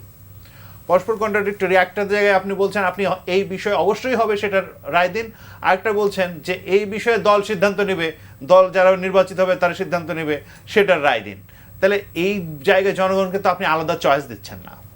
তাহলে এইখানে আবার এই গণভোট অধ্যাদেশ বাতিল হলে কিন্তু গণভোট বাতিল হবে না। আমাদের মানে কিছু জায়গা, মানে ধরেন গণভোট অধ্যাদেশ কিছু পাস করা হলো, মানে এটা ছেড়ে দেওয়া হলো, এটা কিছু করা হলো না। তাইলে কি হবে, গণভোট এর দ্বারা কৃত যে কর্ম, যেটা অলরেডি হয়ে গেছে, সেটা কিন্তু অলরেডি আসলে হয়ে গেছে, গণভোট হয়ে গেছে। গণভোট তখন গণভোট আকারেই থাকবে, গণভোট বাতিল হচ্ছে না, বা জনগণের রায় বাতিল হচ্ছে না। তাহলে এই জায়গাগুলোতে বিভ্রান্তির কোনো মানে জায়গা আসলে রাখা উচিত না, এবং কোনটা কি সেটাকে স্পেসিফিক ভাবে বিভ্রান্তির জায়গাগুলো তো তৈরি হচ্ছে। কারণ হচ্ছে যে আমরা আসলে আধা ইনফরমেশন দেওয়া হয়, এবং আধা সত্য আধা অসত্য মিলে আসলে ফটোকার্ড নির্ভর যখন আসলে রাজনীতি হয় তখন এই পরিস্থিতি হয়। আপনি একটা যে কোনো একটা খণ্ডাংশ নিয়ে একটা ফটোকার্ড হয়, ওইটাকে যখন মনে হয় যে আসলে এইটা হচ্ছে মানে সবকিছু, তখন আসলে এই ধরনের সমস্যাগুলো তৈরি হয়। এইটা আমার কাছে মনে হয় অপতথ্য, হ্যাঁ, এই অপতথ্য, আংশিক খণ্ডিত সত্য, এইগুলো আসলে রাজনীতির জন্য মানে খুবই খারাপ ঘটনা। রাজনীতিকে আসলে সত্যের উপরে এবং পূর্ণ সত্যের উপরে দাঁড়ানো দরকার। ধরেন গণভোট নিয়ে যে আমি অতীতেও বহুবার বলেছি, যেভাবে প্রচার করা হোক, এমনকি অন্তর্বর্তীকালীন সরকার প্রচার করেছে, তার ভেতরেও আসলে অর্ধসত্য আছে। এই অর্ধসত্য জিনিসগুলোকেই আসলে সত্য হিসেবে প্রচার করা, এইটা জনগণের কাছে আসলে আপনি ব্যাখ্যা করা দরকার ছিল, যে গণভোটটা কি কি বিষয়ে আপনি গণভোট দিচ্ছেন, কেন দিচ্ছেন, সেই কাজগুলো করা হয় নাই। কাজগুলো না করিয়ে এমন একটা ধারণা দেওয়া হয়েছে গণভোট, ওইটা সরকারের প্রচারণাটা ছিল হ্যাঁ হলে পাবেন সব কিছু, না হলে পাবেন না কিছুই। কিন্তু আসলে কি তাই? যে ধরেন আমি একটা রাজনৈতিক অঙ্গীকার করেছি তো জুলাই সনদের ভেতর দিয়ে, আপনি এই যে 31 দফার কথা বলেন, 31 দফার ভেতর দিয়ে আমি একটা রাজনৈতিক অঙ্গীকার করেছি, আমার এটা বাস্তবায়নের বাধ্যবাধকতা আছে না? জনগণের কাছে যে আমি অঙ্গীকার করি সেটার বাস্তবায়নের একটা বাধ্যবাধকতা থাকে। এই বাস্তবায়নের যে বাধ্যবাধকতা, এই বাস্তবায়নের বাধ্যবাধকতাটাকে যদি আমি বাদ দিয়ে দিই, তাহলে রাজনীতি আর নীতি, রাজনীতি থেকে নীতিটা বাদ দিয়ে দিতে হবে। রাজনীতি যদি হইতে হয় তাহলে আসলে আপনার নীতির উপরে প্রতিষ্ঠিত হইতে হবে জিনিসটা। এই নীতি যখন এটা আমি যখন বলি শুধুমাত্র কয়েকটা কাগজে কিংবা মানে এই কাগজে আমি মানে ইয়ে করলাম বা এটা আইন করে ফেললাম, জি। ধরেন এই আইন করে ফেললাম বা বাধ্যবাধকতা তৈরি করলাম, বাধ্যবাধকতা দিয়ে রাজনীতিকে সীমায়িত করা যায় না। আসলে রাজনীতিকে সীমায়িত করে হচ্ছে জনগণ। তাহলে জনগণের জায়গা থেকে আপনার এই জায়গা তৈরি হইতে হবে। তাহলে জনগণকেই আপনি সীমায়িত করে আপনি বলছেন এটা হচ্ছে জনগণের রায়, জনগণকে তো আপনি সীমায়িত করে দিচ্ছেন আগেই। জি, তাহলে আবার আপনার কাছে এটাকে মানে সীমায়িত রায়কে আপনি বলছেন এটা জনগণের রায়, এটা তো হয় না। কাজী সাজ্জাদ জহির চন্দন, এই যে সংস্কার বাস্তবায়ন বা বলি জুলাই সনদ বাস্তবায়ন বলেই দাবি যখন শেষমেশ রাজপথে নেমে আসে, আমরা দেখেছি 11 দলের কর্মসূচি এবং তারা বলেছে যে রাজপথ থেকেই দিন শেষে হয়তো আদায় করে নিতে হবে, এবং বিএনপির যে অবস্থান আপনি কীভাবে দেখেন? ধন্যবাদ। প্রথমত হলো যে সংস্কার হলো একটা চলমান প্রক্রিয়া, এটা আমাদের বিবেচনা করতে হবে। আমরা আমাদের পার্টি বা বামপন্থীরা যারা আমরা সংস্কার কমিশন আলোচনায় গিয়েছিলাম, আমরা এখনও সে কথাটা বলছি, সংস্কার আমরা চাই, আমরা সংস্কারের বিরুদ্ধে না। কারণ আমরা যে আদর্শ ধারণ করি, যে রাজনীতিটা করি, আমরা রাষ্ট্র এবং সমাজেরই সংস্কার আমরা করতে চাই। আমরা বলেছি যে ঐক্যমত কমিশনে যে বিষয়গুলোতে আমাদের মধ্যে ঐক্যমত প্রতিষ্ঠিত হয়েছে, আবারও বলছি আমরা সেই বিষয়গুলো নির্বাচিত পার্লামেন্টের ভেতরে আলাপ আলোচনার ভেতর দিয়ে সংস্কার করা হোক। এটা সংবিধান, আমাদের 72 সালের যে সংবিধান, সেই সংবিধানের ভেতরে কিছু জায়গায় অসামঞ্জস্য আছে, এটা অস্বীকার উপায় নেই। মূল নীতিগুলো বহাল রেখে আপনার সংবিধানেরও সংস্কার করতে পারেন, প্রয়োজনীয় সংস্কার আপনি করতে পারেন। কারণ এটা যে 100% পিওর হয়ে আছে সেটাও আমরা বলছি না। তৃতীয়ত হলো এই যে আজকে গুম, তথ্য অধিকার, গুমের বিষয়, বিচার বিভাগ, এগুলো অনেক দিনের আলোচনা। এগুলো সংস্কার করতে আমার মনে হয় না যে খুব সমস্যা আছে এগুলাতে, আমি মনে করি এগুলো করাই যায়। দুর্ভাগ্য হলো যে হাতটা দিতে চাচ্ছেন আমাদের সংবিধানের মৌলিক জায়গাগুলোতে। আপনার সংস্কার ঠিক আছে, সবই করেন, আপনি কেন সংস্কার করেন না যে শ্রমিকের ন্যূনতম মজুরি 30,000 টাকা দিতে হবে? কেন সংস্কার করছেন না যে কৃষকের সমবায় চালু করতে হবে? কেন সংস্কার করছেন না আপনার বেকার যুবকদের কর্মসংস্থানটা কি পদ্ধতিতে হবে? আপনি আনেন এগুলো তো আনছেন না। আপনি ঘুরে ফিরে ওই সংবিধান ওর মধ্যে আপনি ঢোকার চেষ্টা করছেন। এর বাইরে যে বিষয়গুলোর কথা এখানে আলোচনা হয়েছে আর কি, সেগুলো যে আমি বললাম তো সেগুলো হতে পারে, সেগুলো আলোচনা করে একটা, কিন্তু যাই আলোচনা করেন পার্লামেন্ট সিদ্ধান্ত নিয়েই আলাপ আলোচনা করে সে করতে হবে। আর গণভোট প্রশ্নে আমাদের স্পষ্ট কথা, গণভোটটা আমরা প্রথম থেকে বলে আসছি অপ্রয়োজনীয়। কারণ আমাদের প্রথমত সংবিধানে নাই, আর দ্বিতীয়ত হলো যে গণভোট হয় কিছুর উপরে, হা বা না ভোট। এই তো একটা বিষয়ের উপর হা ভোট বা না ভোট হতে পারে। আমরা 77 সালে জিয়াউর রহমান সাহেবের আমলে দেখেছি উনি তার শাসনকে বৈধ বা অবৈধ এটার জন্য হা না ভোট করেছেন একটা। এরশাদ সাহেব 84 সালে একইভাবে হা না ভোট করছে একটা ইস্যুতে। শাহাবুদ্দিন সাহেবের আমলে দেশ রাষ্ট্রপতি শাসিত সরকারে চলবে না মন্ত্রী পরিষদ শাসিত সরকারে চলবে, সেটা নিয়ে গণভোট হা বা না হয়েছে। কিন্তু এবারে তো আপনার বিভ্রান্ত তৈরি হয়েছে, আপনি 4টা বিষয় গণভোটে দিয়েছেন, আপনি 2টা বিষয় আপনি অ্যাগ্রি করলেন, 2টা বিষয় আপনি অ্যাগ্রি করলেন না, আপনি ভোটটা কীভাবে দেবেন আমার এটা বোঝান। এই যে জোড়াতালির যে বিষয়টা, হ্যাঁ হতে পারতো যে এই অন্তর্বর্তী সরকার যে ধরনের অধ্যাদেশ বা যা কিছু গ্রহণ করিয়াছে, পক্ষে না বিপক্ষে, পক্ষে হলে পক্ষে, বিপক্ষে বিপক্ষে, আপনি 4-5টা বিষয় দিয়ে রাখলেন, একটা মিলল, 3টা মিলল না, 3টা মিলল, একটা মিলল না, সেটা আপনার কী হবে? আর এই কারণে আমরা শুরু থেকে বলে আসছিলাম যে গণভোট অপ্রয়োজনীয় এবং এটা একটা বিভ্রান্ত তৈরি করবে, মানুষের মধ্যে বিভ্রান্ত তৈরি করছে। আর আমরা অবশ্য সংস্কারের পক্ষে, আমরা চাই সংস্কারগুলো হোক, পার্লামেন্ট আলাপ আলোচনা হোক। এবং গণভোট কখন হয়? আমাদের সংবিধানে 142 ধারায় আছে, জাতীয় সংসদে যদি কোনো গুরুত্বপূর্ণ বিষয়ে তীব্র মতভেদ দেখা দেয় তাহলে 2/3 সদস্য যদি মনে করে গণভোট করা প্রয়োজন, গণভোট হবে। আমরা ওই জায়গাটাতে, কিন্তু আজকে এইটাকে নিয়ে রাজপথে আন্দোলন, হ্যাঁ যে কোনো বিরোধী রাজপথে আন্দোলন করতে পারে, কিন্তু আমাদের কাছে মনে হয়েছে যে যারা এখন বিরোধী দলে আছেন একটা বড় অংশই যারা আমাদের মুক্তিযুদ্ধ স্বাধীনতা বিরোধী যারা, তারা একটা দূরভিসন্ধিমূলক জায়গা থেকে এই সংগ্রামটা তারা করছেন। এবং তারা তাদের নিজস্ব এজেন্ডা যেগুলো আছে সেগুলো বাস্তবায়নের জন্য তারা চেষ্টা করছেন এবং সাম্প্রদায়িকতার বিষ বাষ্প, হ্যাঁ, এবং সেটাকে ছড়িয়ে দেওয়ার তারা চেষ্টা করছেন। জি হ্যাঁ, এইভাবে বিষয়টা আমি দেখি আর কি। রাজপথে আন্দোলন যে কোনো দল, আমরাও করবো আন্দোলন, আমরা সংগ্রাম করব, লড়াই করব আমাদের অবস্থান থেকে, যে কেউ আন্দোলন করতে পারে, তার রাইট আছে, অবশ্যই আছে। কিন্তু কোনো কোনো বিষয় আছে যেটা দূরভিসন্ধিমূলক এবং এটা আমাদের দেশের স্বাধীনতা, সার্বভৌমত্ব, আমাদের কৃষ্টি, সংস্কৃতি, ঐতিহ্য সবগুলোকে ধ্বংস করার জন্যই বিষয়টা হতে পারে। জি, বিএনপি চেয়ারম্যান উপদেষ্টা হাবিবুর রহমান হাবিব, এই যে একটি কথা বলা হচ্ছে যে বিএনপি আসলে একক সংখ্যাগরিষ্ঠতার জোরেই সব কিছু বদলে ফেলতে চাইছে কিনা, এবং আজকে এনসিপির পক্ষ থেকে আসিফ মোহাম্মদ সজীব ভাই সংবাদ সম্মেলন করে বলছেন বিএনপি সরকারের আচরণে স্বৈরাচার হয়ে ওঠার একটা প্রবণতা দেখা যাচ্ছে এবং গণভোটের অধ্যাদেশ বাতিল এবং গণভোটের রায় না মানলে এই সরকারকে তারা অবৈধ সরকার ডাকা শুরু করবে। এটার কি উত্তর দেব? এর কোনো উত্তর আছে? আমি সাজ্জাদ, দেশ, চন্দন যে কথাগুলো বললাম, অনেকগুলি কথার সাথে একমত। আমি নিজেও তো ভোট দিয়েছি হাঁর পক্ষে, আর বিবেকের সাথে প্রতারণা করেছি। আমি সবগুলোর সাথে একমত না। গণভোট হয় একটা বিষয় নিয়ে, হ্যাঁ অথবা না। এখানে 48টা পয়েন্ট, 30টা সমর্থন করে, 20টা সমর্থন। কিন্তু বিএনপি তো তখন গণভোটে হ্যাঁ আমাদের তো করতে বাধ্য, মানে এমন একটা পজিশনে ফেলে দিয়েছে, এটা হয় না। জোর করে অনেকগুলো জিনিস করা হয়েছে। আমি নিজের বিবেকের সাথে প্রতারণা করেছি, প্রত্যেকটা জীবনে প্রতারণা করেছে। যেমন আমরা জাতীয় সংসদ নির্বাচনের সময় সেই জমা দিয়েছিল, আমরা জমা দিয়েছি। এই যে একটা প্রতারণা করা হয়, 25 লাখ টাকার বেশি খরচ করা যাবে না। কেউ খরচ করে 25 কোটি টাকা, জমা যায় তখন তার আবার 25 লাখ টাকা দেয়। এটা একটা বিবেকের সাথে প্রতারণা না?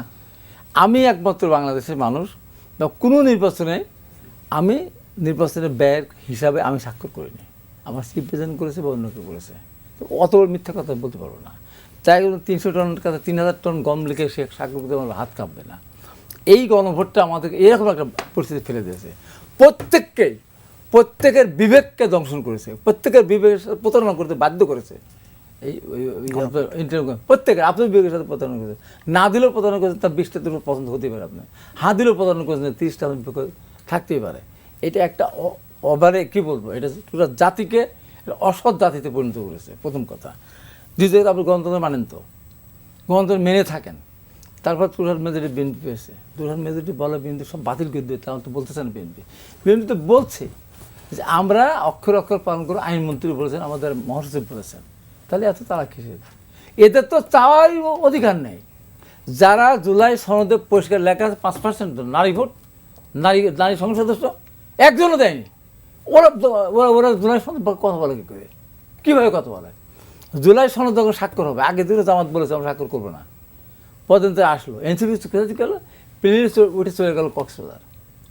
এগুলি কি জাতির সাথে প্রতারণা করে না? বিএনপি তো মূল কাজগুলি করতো। বিএনপি ওয়াদা না দিয়েও এই যে প্রধানমন্ত্রী যার গাড়ির বহর কমিয়ে দিয়েছেন, সাধারণ ট্রাফিকের মতো উনি চলাফেরা করছেন, প্লট নেবেন না, গাড়ি নিয়ে নেবেন না, ট্যাক্স ফ্রি গাড়ি নেবেন না, এই যে আপনার 10,000 টাকা ঘেসেন, সুদ সব মাফ করে দিল, এই যে গণমুখী কাজগুলি করতেছে, এরা নিজেরা প্রতারণা করতে নিজেদের সাথে। যারা একটা নারী, একজন নারীকে সংসদে পদে দাঁড়াতে, ওর কথা বলে কী করে? কথা বলার তো অধিকার নেই। কিন্তু যে গুম, মানবাধিকার তথ্য, এই জায়গাগুলোতে যে অধ্যাদেশগুলো নিয়েছে, মার্চে 10 বেশি হলো। বিএনপি গুমের শিকার এখানে সালাউদ্দিন কাদের চৌধুরী ছেলে হুম্মম কাদের চৌধুরী, সে এখন সংসদ সদস্য। এখানে আপনার ইলিয়াস আলীর বউ এখানে সংসদ সদস্য। এখানে আমাদের খোকন সংসদ সদস্য গুম হয়েছিল, অনেকে আমাদের আছে। আমরা তো এইটাকে, আমরা গুমটাকে যেটা বলা হয়েছে, রাষ্ট্রীয় কোনো ব্যাপারে যদি সে করতে চায়, সেক্ষেত্রে আমি যখন বিগত সরকারের সময় সর্বপ্রথম সাজাপ্রাপ্ত আসামি তো আমি একমাত্র বাংলাদেশের ম্যাডাম খালেদা জিয়াকে সাজা দিয়ে মিথ্যাবাদী পাঠিয়েছিল কারাগারে। তারপরে আমি একমাত্র ব্যক্তি যে 2টা মামলার সাজা নিয়ে আমাকে জেলখানে যেতে হয়েছে। র্যাব আমাকে ধরে নিয়ে যাওয়ার পরে আমাকে সাজা দিয়েছিল 2 বছর, 2 বছর, 4 বছর করে, 5 বছর করেছিল। আমি মানি না, আমি সারেন্ডার করলাম, সরকার ধরে যাক। তারপরে আমার আদালত অবমাননার জন্য আমাকে সর্বোচ্চ আইজিপিকে নির্দেশ দিল, এত তারিখ ভিতরে আমাকে গ্রেপ্তার করতে হবে, যেন চাকরি থাকবে না। তা তো আমি হাজির হই নাই। তখন র্যাব আমাকে ধরেছে, আমি তো আদালতে দাঁড়িয়ে বললাম যে আমি এটা সব বলেছি, ম্যাডাম জিয়ার সম্বন্ধে বিরুদ্ধে যিনি রায় দিয়েছিলেন, অন্যায় রায় দিয়েছিলেন। তো এখন কথা হলো বিএনপি তো কথা না, ম্যাডাম খালেদা জিয়া এখন ক্ষমতা নেই, উনি একদিনও বলেছিলেন আমি ক্ষমতায় গিয়ে 5,000 টাকা কেসে সুদ সব মাফ করে দেবো, আমি 10,000 টাকা কেসে সুদ মাফ করব না। জনগণের স্বার্থে এটা করেছিলেন। তো বিএনপি জনসম্পৃক্ত যে কাজ, সেই কাজগুলো করতেছে। এখন একবারেই সব কিছু বাস্তবায়ন হয়ে যাবে এমন তো না, আমরা ধীরে ধীরে তো এই জিনিসগুলো আমরা এগিয়ে যেতে চাই। এখন আমার ওখানে রহমত চাচা নামে একদিন ছিল, ডেলিভারি কাজ করতো, ওর একটা নেশা ছিল, নেশা খেত। তো আমাদের ওরা হলুদে আবাদ হতো, তো হলুদ উঠায় নিয়ে যাওয়ার পরে, কৃষক উঠে নিয়ে যাওয়ার পরে কিছু বেঁচে থাকে, ওই ঢিলের মধ্যে থাকে, ওইটা ওরা আমাকে কুড়াতো। তো কুড়াইটুলো জানে, কুড়াইটুলো গিয়ে হাটে নিজে 12 আনা বিক্রি করছে, 12 আনা, 1 টাকাও না। তো 12 আনা তখন চাল 1 টাকা 1.5 টাকা কেজি এখন। তো 3 পোয়া চাউল নিয়ে আসছে সে, 16 আনা হলে 1 কেজি চাউল করতো। তো চাউল নিয়ে আসে না, ওর বাবা বলছে আমার নেশাটা নিয়ে না, সেটা নাম আমি বলতে চাচ্ছি না। তো তখন ও বলছে যে কে আমার ওটা কই, তো বলছে যে ওটা তো আমি আনি নাই, চাল তো 1 কেজি হলো না, তো আমি ওটা নিয়ে আসবো কী করে। সে আবার একদিন খেলে 2 দিন না খেয়ে থাকতে পারতো, রুটি খেলে ছায়ের মাটি ছাড়া রুটি বানাই দিলে পারে সে 20-30টা রুটি খেয়ে ফেলতো। তো বলতে যে এই হারামজাদা, যা খেয়ে মানুষ বাঁচে, গ্রামের যা খায় মানুষ বাঁচে, সেটা তুমি তা না এনে ছেলেকে বলছে তুই চাল নিয়ে আসছো। মানে ওর নেশা খেয়ে মানুষ বাঁচে, ওর ভাষায় ওটা, ওর নেশাটা আনে। তো আমাদের অবস্থা হচ্ছে এখন তাই। আমাদের দেশের স্বার্থের কথা বলে চন্দন যেটা বললো, আমার কৃষকের কথা বলা নাই, আমার ছাত্রের কথা বলা নাই, আমার গার্মেন্টস কর্মীর কথা বলা নাই, আমার দেশ কোথায় যাচ্ছে সেদিন কথা বলা নাই, আমার ইনভেস্টমেন্টের কথা বলা নাই। আমরা এইগুলি নিয়ে যেগুলি ধীরে ধীরে বাস্তবায়ন করতে পারবো, সেইটাই এখন আগে। ওই মতো যাকে মানুষ বাঁচা শুনে তাই অনুষ্ঠানে চাল নিয়ে আসছিস, তা আমাদের অবস্থা হচ্ছে তাই। এখানে এক শ্রেণীর রাজনীতির সৃষ্টি হয়েছে, তৈরি হয়েছে। এই তৈরি হওয়ার কারণে যারা রাজনীতির সাথে সম্পৃক্ত ছিলই না, কোনো পর্যায়ে ছিল না, কেউ ছাত্রলীগ করতো, কেউ ছাত্র শিবির করতো, কোনো নেতা ছিল না। আমরা তো 90 নেতা ছিলাম, তো আমরা একজন দলের একটা সংগঠনের আমরা নেতা ছিলাম। আমরা তো আন্দোলনের পরে আমরা তো রাতে রাতে মন্ত্রী হয়ে যায়নি, আমরা তো মন্ত্রীর পদবোধা নিয়ে আমরা তো হতে চাই না। এই যে পার্থক্যটা, আজকে যে চন্দ্রের সাথে আমি 100% একমত, যারা আজকে ইচ্ছাকৃতভাবে দেশটাকে ডুবানোর জন্য, তারা এই দেশের স্বাধীনতা তারা চায়নি, আজকে তারাই তো ঘাড়ির উপর নিঃশ্বাস ফেলতেছে। এবং এইটা এখানে এর জন্য দায় হলো বিগত আওয়ামী লীগ। যদি আওয়ামী লীগ রাজনীতিটা করতে দিত, তাহলে এই গুপ্ত বাহিনী জন্ম হতো না। এবং সর্বশেষ আওয়ামী লীগ যে অপকর্মটা করলো, তারা সিদ্ধান্ত নিয়ে ভোটটা দিল দাঁড়িপাল্লায়, যেটা তাদের সাথে যায় না, তাদের রাজনীতির সাথে যায় না, সাথে পক্ষে কথা বলে। আর বিএনপির বেঈমান বিশ্বাসঘাতকরা, এই যদি স্বতন্ত্র প্রার্থী না হতো, তো 20টা সিট পেলে আজকে লাফালাফিটা করতে পারতো না। এখন বুঝতে হবে যে আমার উদ্দেশ্যটাকে, আমার উদ্দেশ্য হলো জনগণের সেবা করা, জনগণের পক্ষে আমি কাজ করব। তাই এগুলি আস্তে আস্তে বাঁচে না, কথা বলার ভিতরে হতেই থাকতে পারে। সালাউদ্দিন ভাই একরকম বলেছেন, কিন্তু সালাউদ্দিন ভাই স্বরাষ্ট্র মন্ত্রণালয়ের দায়িত্বে, কিন্তু আইনমন্ত্রী কী বলেছেন, মহাসচিব কী বললেন, এ কথা তো বলতেছেন না। মহাসচিব বলেছে আমরা অক্ষরে অক্ষরে পালন করবো, আইনমন্ত্রী এই কথাটা বলেছে। তো এখন সালাউদ্দিন সাহেব এক কথা বলতে গিয়ে তো ওইভাবেই বলেছে, এইটাকে নিয়েই বড় করে আমরা ধরতেছি, এটা তো ঠিক না। আমার দেশটাকে সামনে এগিয়ে নিতে হলে এখন বর্তমান দেশের যে অবস্থা, যে ক্রাইসিস সৃষ্টি হতে যাচ্ছে সামনের দিকে, আমার বিদেশে মানুষ যাবে না, মিডল ইস্টে এই জায়গাগুলোতে আমার সব জায়গায় আমার এখানে গার্মেন্টসগুলো বন্ধ হয়ে যাচ্ছে, সাপ্লাই আমার অর্ডার নাই, সেদিকে চিন্তা নাই। আমি এখন রাস্তায় নামলে হলো, আপনি গণতন্ত্র মানবেন না, আপনি আস্তে আস্তে আগান, আপনি সমস্যা কোনটা আগে সেটা আপনি সমাধান করেন, ওগুলো আমরা করতে পারবো, অবশ্যই করতে পারবো ইনশাআল্লাহ। ফরিদুল হক, যে কথাটা উঠলো যে মার্চে মাসির দরদ বেশি কিনে, এবং এই যে রাজপথের আন্দোলনে দুর্বিসন্ধি খোঁজা, 70% জনগণ গণভোটে জুলাই সনদের পক্ষে গণরায় দিয়েছে। সেই রায় যখন বাস্তবায়ন করা হয় না, সেটার পক্ষ নিয়ে রাস্তায় নামলে যদি দুরভিসন্ধি হয়, তাহলে এই দুরভিসন্ধি বিরোধী দল প্রতিদিনই করা উচিত বলে আমি মনে করি। ওই 70% মধ্যে তো বিএনপিরও ভোট আছে, যারা হ্যাঁ, আমরা তো তাদের ভোটের অধিকারের জন্য লড়াই করছি। আমরা তো বিএনপির যে লোকেরা এটার পক্ষে ভোট দিয়েছে, আমি তো হাবিব ভাইয়ের ভোটের অধিকারের জন্য তো লড়াই করতেছি। কারণ হাবিব ভাইয়ের ভোটটা যাতে নিশ্চিত হয়, উনি তো হা ভোট দিয়েছে, উনি মনে পাথর বেঁধে হইলে তো হা ভোট দিয়েছে, ওনার ভোটটা যাতে বাস্তবায়ন হয় সেটার জন্য তো আমরা লড়াই করছি। মানে জুলাই সনদ তো ধরেন অক্টোবর মাসের ঘটনা, এরপরে আরও 4টা ধাপ পার হয়ে গেছে। আপনার অধ্যাদেশ হয়েছে, আদেশ হয়েছে, তারপর অধ্যাদেশ হয়েছে, এরপরে গণভোট হয়েছে, এরপরে সংবিধান সংস্কার পরিষদের শপথ গ্রহণ পর্যন্ত হয়েছে, যেটাতে সরকারি দল করেনি। প্রশ্নটা তো ওইখানে। এখন এসে আপনি বলছেন যে গণভোটের প্রশ্নের মধ্যে সমস্যা ছিল, তাই তো? প্রথম গণভোট হয়েছে 77 সালে। উনি বলছেন প্রেসিডেন্টের কি বলে, ওনারা সিনিয়র মানুষ, ওনারা বললে মনে হয় যে সত্যিই বলতেছেন, আমি পড়ে দেখলাম আবার যে আমি ভুল বলতেছি কিনা। প্রেসিডেন্টের ক্ষমতার কি বলে বৈধতা নেওয়া নিয়ে, কিন্তু এখানে তো পরিষ্কারভাবে লেখা ছিল যে আপনি কি প্রেসিডেন্ট জিয়াউর রহমানের গৃহীত নীতির সাথে একমত কিনা। ওই নীতির মধ্যে ওনারা যে মূলনীতি চান, সেই মূলনীতি কিন্তু প্রেসিডেন্ট জিয়াউর রহমান 19 দফায় আগে বদল করে দিয়েছিলেন। জনগণ সেটার পক্ষে গণভোটে হ্যাঁ ভোট দিয়েছিল। 91 সালের যে গণভোট, সেই গণভোটে সংবিধানের 12টা অনুচ্ছেদ পরিবর্তনের প্রশ্ন ছিল, সেটাতেও জনগণ হ্যাঁ ভোট দিয়েছিল। এবারের গণভোটে এই সংবিধানের 48টা সংবিধান সম্পর্কিত প্রস্তাব, যেখানে 66টার উপরে ধরেন অনুচ্ছেদ পরিবর্তন হবে। এই গণভোটটা কেন করতে হলো, আপনাকে প্রেক্ষাপটটা মনে রাখতে হবে, এবং কেন এনসিপি স্বাক্ষর করেনি। কারণ এনসিপির এজেন্ডা ছিল, এনসিপি বারবার বলছে যে আইনি ভিত্তির নিশ্চয়তা ছাড়া শুধুমাত্র একটা রাজনৈতিক দলের উপর আমরা স্বাক্ষর করতে চাই না। খেয়াল করেন, আপনি আইনি ভিত্তি দেওয়ার পরেও 2/3 মেজরিটির জোরে বিএনপি ধরেন বিচার বিভাগকে বাতিল করে দিচ্ছে। বিচার বিভাগের যে স্বাধীনতার যে প্রশ্ন, সেটাকে সে বাতিল করে দিচ্ছে। তাহলে আপনি কীভাবে তার উপরে আস্থা রাখবেন? আর একটা ইন্টারেস্টিং ঘটনা আছে, হাইব ভাই প্রতারণার কথা বলছেন। ধরেন আপনার গণভোট আপনি মনে মনে চান না, তাহলে গণভোটে হ্যাঁ ভোট চাই, আপনি আপনার ভোট বাড়ান নাই, সেটা কি প্রতারণা কিনা? নাকি এটা আপনি বলতে পারেন যে এটা কৌশল, যেহেতু আপনি ক্ষমতায় গেছেন এটা আপনি বলতে পারেন, কিন্তু এটা প্রতারণা কিনা, এই প্রশ্ন আমি দর্শকদের কাছে রাখলাম। আরেকটা জিনিস আছে, সেটা হচ্ছে ধরে নেন তর্কের খাতিরে বিএনপি 199 আসন পেত, তাহলে কি সংবিধান সংস্কার পরিষদের শপথ গ্রহণ করতো কি করতো না? কারণ এই সংবিধান এইভাবে রেখে বিএনপিও রাষ্ট্র চালাতে পারবে না। যখন তাদের 2/3 মেজরিটি নিশ্চিত হয়েছে এবং শপথ গ্রহণের দিন গিয়ে ওনারা বলতেছে যে আমরা জানি না কি বলে এই শপথকে আমরা জানি না, তার মানে এর আগে সমস্ত জিনিস তারা নিশ্চিত করেছে। এই যে কৌশল করা, এই যে জনগণের গণরায়কে নিয়ে এই যে কৌশল তৈরি করা, এইটা প্রতারণা কিনা, এটা একটা কিন্তু প্রশ্ন। মানে আপনি এটা সালাউদ্দিন ভাই বলেছেন, এটা রেকর্ড আছে, ঐক্যমত কমিশনের রুবেল ভাই রেগুলার যেতেন। সালাউদ্দিন ভাই বলেছে যে আমাদের এই যে সংবিধান সংস্কার, এখানে মৌলিক সংস্কার আছে, মৌলিক সংস্কার নিয়ে আমরা 1 মাসের মতো আলোচনা করেছি, এবং এই মৌলিক সংস্কারগুলো করতে গেলে আমাদের কনস্টিটিউয়েন্ট পাওয়ার লাগবে, গাঠনিক ক্ষমতা লাগবে। গাঠনিক ক্ষমতা কিভাবে আসে? গাঠনিক ক্ষমতা আসে সরাসরি জনগণের ভোট থেকে। গাঠনিক ক্ষমতা সংবিধানের মধ্যে থাকে না। সংবিধানের মধ্যে সংবিধান পরিবর্তন কিংবা সংস্কারের ব্যাপারটা সংবিধানের মধ্যে থাকে না, যেটা থাকে সেটা অ্যামেন্ডমেন্ট কিংবা সংশোধন।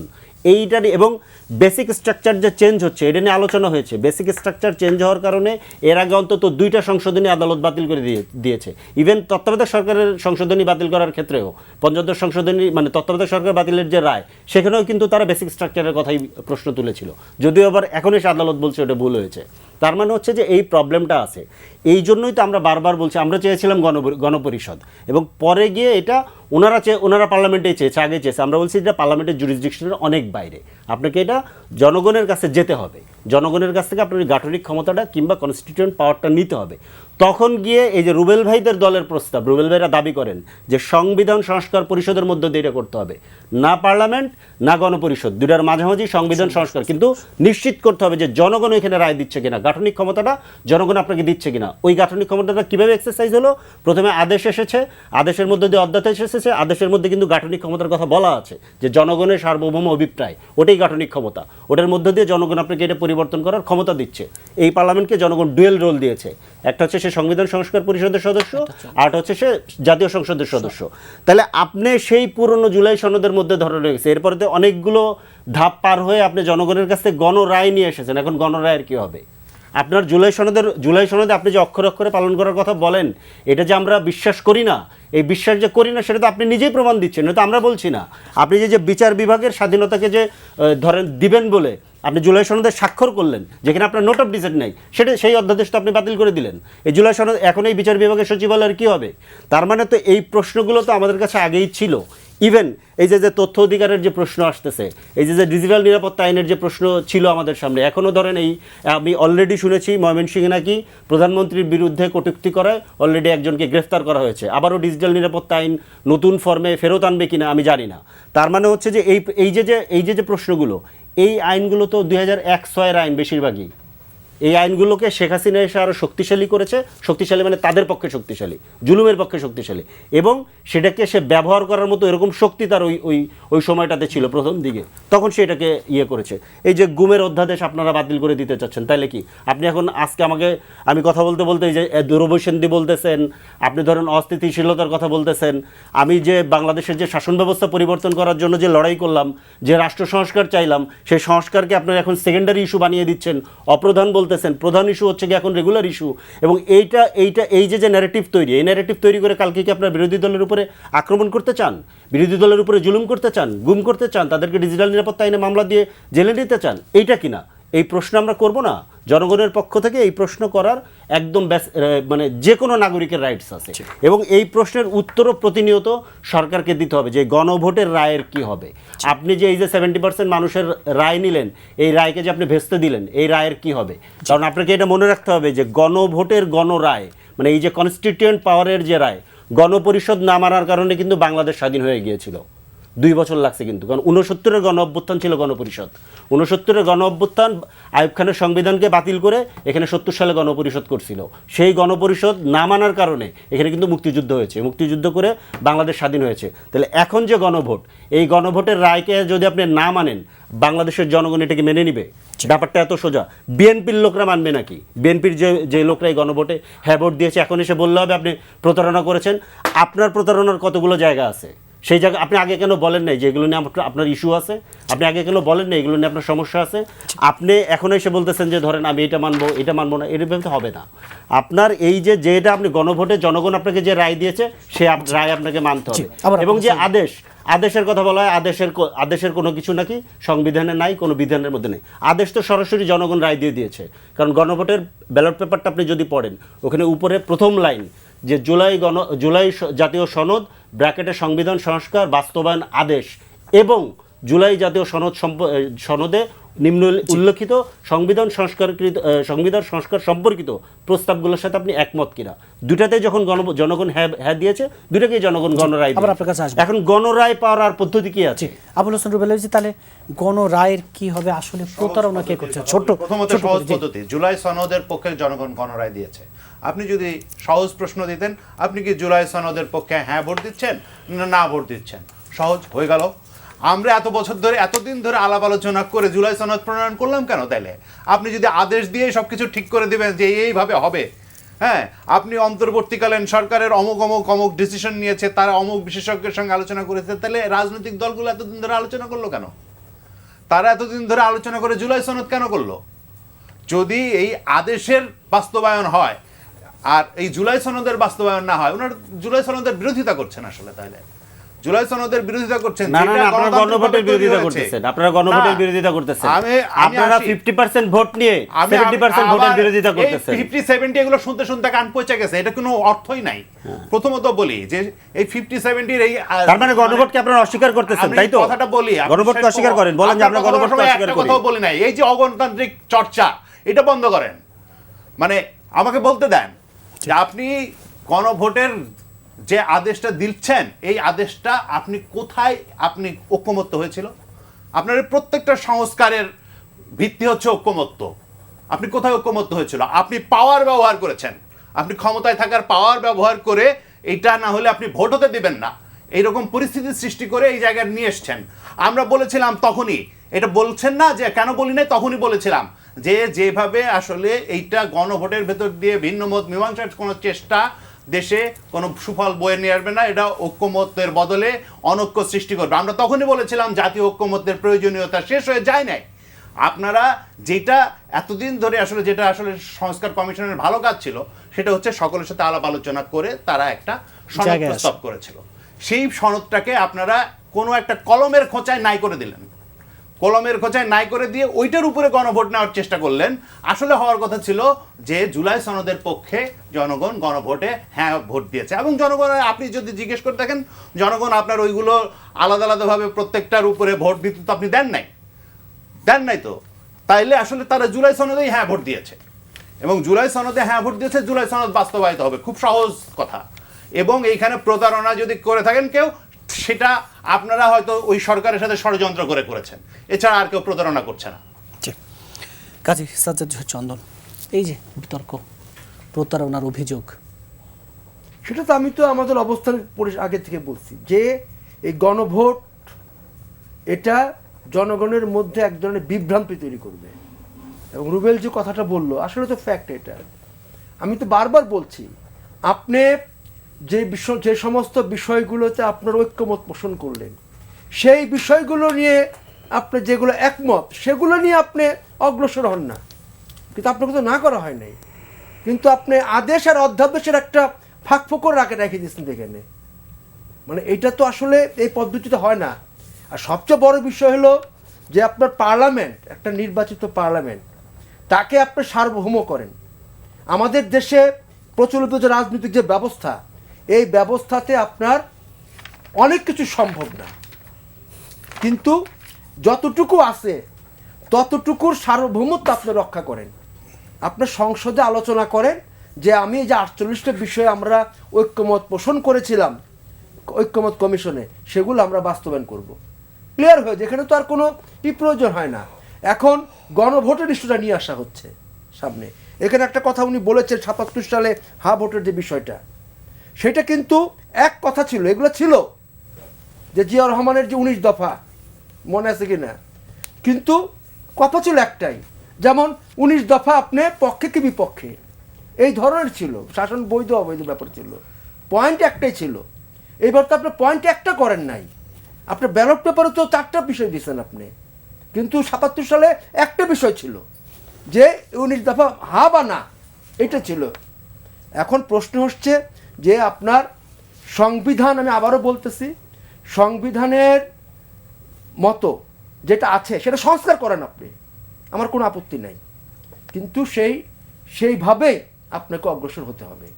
আপনার এই গণভোটের কথা তুলে বা আপনার সংস্কারের কথা তুলে আপনি জনগণকে বিভ্রান্ত করতে পারেন না। এবং একটা ব্ল্যাকমেলিং করা হয়েছে, তো এটা ব্ল্যাকমেলিং হচ্ছে, এটা আমি মনে করি ব্ল্যাকমেলিং হচ্ছে। সেই ব্ল্যাকমেলিং থেকে আপনাকে বেরিয়ে আসতে হবে। আর রাজনীতির ক্ষেত্রে যেটা পরিষ্কার যে এই সংস্কার প্রশ্ন বলেন যাই বলে, আমি আগেও বলেছি কথাটা, যে আপনাকে রাষ্ট্র সমাজের সংস্কার করতে হবে।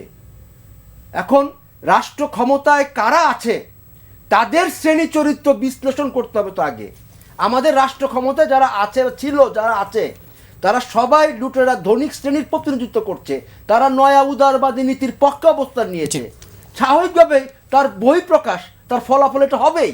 জি, হাবিব রহমান হাবিব, এই যে ফরিদুল হক যে কথাগুলো বলছিলেন, গণরায়কে এখন অস্বীকার করা, গণভোটের যেই ভবিষ্যৎ এবং প্রতারণা কি করছে? না, আমি যে রুবেল যে কথাটা বলবো, রুবেলের কথার সঙ্গে একমত। আমি চন্দন যে কথাটা বলবো, প্রতারণা আমরা করতেছি না, তো আমরা বলছি যে আমরা পর্যায়ক্রমে বাস্তবায়ন করব। বয়স তো 47 দিন। আপনার এই যে জুলাই সনদ বা এই যে আলোচনা হলো, 48টা পয়েন্ট নিয়ে আলোচনা হলো, এটা কত মাস গেছে? কয় মাস গেল? প্রায় 5-6 মাস আলোচনা হলো না? তারপর তো সমাধানে আসলো না, তারপর আদেশ দিয়ে করতে হলো। তাই সরকার বয়স 47 দিন, এখানে আলোচনা হতে পারে, পক্ষ বিপক্ষের মতামত থাকতে পারে, আলোচনা পর্যায়ে একটা পর্যন্ত সমাধান আসতে পারে। এখনই প্রতারণা করলো বিএনপি, এখনই চলে গেল, এখনই এটা করলো, এতে বরঞ্চ বাইরে থেকে হুঙ্কার দেওয়া হচ্ছে, যেটা হুঙ্কার দেওয়া হচ্ছে সরকারকে, এইটা তো অপরাধ। এটা করতে দেব না, এটা হতে দেব না, দেশ থেকে তাড়ায় দেবো, আওয়ামী লীগকে তাড়িয়ে দিচ্ছি, এদেরকে তাড়ায় দেবো, বিতাড়িত করব। এই যে অসভ্যতা, যে সমস্ত স্লোগান, তারেক রহমানের বিরুদ্ধে 1, 2, 3, 4, তারেক রহমানের পিঠে মার, ম্যাডাম খালেদা জিয়া, জিয়া রহমান সম্বন্ধে অসভ্য ভাষা, কী শিখলাম আমরা? ওখান থেকে বিদেশ থেকে পিনাকিলি আছে না, আর এখান থেকে কুত্তার বাচ্চা রাষ্ট্রপতি, সৌরের বাচ্চা সেনাবাহিনী প্রধান। অস্বীকার কারা করলো? সৌর বাচ্চা সেনাপ্রধান তো এই দেশের লাশ রক্ষাটা করেছে। সৌর বাচ্চা সেনাপ্রধান যদি সেদিন পক্ষে ঘুরে না ধরতো, আর রক্ষকেও হতে পারতো, হয়তো একসময় হতো। তারপরে আমরা বলছিলাম সৌর বাচ্চা রাষ্ট্রপতি নিজে পৃথিবীর ইতিহাসে একটা দৃষ্টান্ত, অসত্য কথা বলেন জাতিকে বাঁচানোর জন্য 3 বাহিনী প্রধানকে পিছনে রাখলো। আমরা সবাই দেখলাম, প্রধানমন্ত্রী পালিয়ে গেলেন বা সেনাবাহিনী তাকে বর্ডার পার করে দিল। কোন পথ কখন করলেন, কোথায় করলেন?